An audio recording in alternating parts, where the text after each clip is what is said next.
ബീബിച്ചേട്ടനോട് എന്നോട് ഫസ്റ്റ് പറഞ്ഞു, ഞങ്ങളുടെ കസിന്റെ ഒരു കല്യാണത്തിന് പോയേക്കുമായിരുന്നു. അപ്പൊ ബീബിച്ചേട്ടൻ പറഞ്ഞു ഞങ്ങളൊരു ചേട്ടനുണ്ട്, കേട്ടാൻ താല്പര്യം ഉണ്ടോന്ന് ചോദിച്ചു. ആദ്യം എന്നോട് പറഞ്ഞു ഇന്നപോലെ ഒന്ന് പെട്ടെന്ന് വരാൻ പറഞ്ഞു, വീഡിയോ വിളിച്ചത് ഒന്ന് പെട്ടെന്ന് വാന്ന് പറഞ്ഞു. കാണാൻ വന്നപ്പോ പുള്ളി പല ആംഗിളിൽ നിന്ന് അവളെ നോക്കി, ഇവിടെ നിന്ന് പോയി നോക്കി, എല്ലാ വ്യൂവും നോക്കി. എന്നിട്ട് ആക്റ്റീവ് കയറി പോയപ്പോ ഞാൻ ചോദിച്ചു ജോലേട്ട എന്താ നോക്കാം എന്ന് പറഞ്ഞിട്ട് പോയി.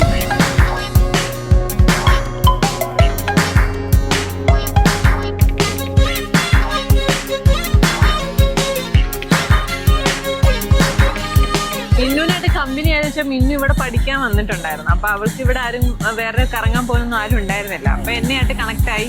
അപ്പൊ ഞങ്ങൾ വിചാരിച്ചു ഞങ്ങളുടെ കൂടെ അവൾ ഉണ്ടെങ്കിൽ നല്ലതായിരിക്കാം എന്ന് കരുതിയിട്ടാണ് ജോലേട്ടയ്ക്ക് ഈ പ്രപ്പോസൽ ഇട്ട് കൊടുക്കുന്നത്.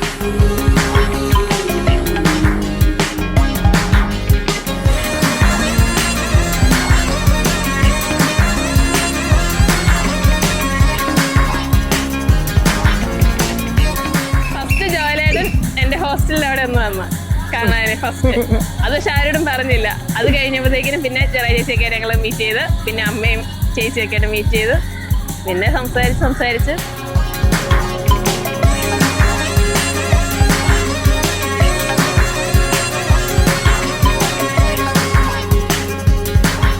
നേരിട്ട് കണ്ടപ്പോ ഇത് മതി എന്റെ മോക്കെന്ന് തീരുമാനിച്ചു.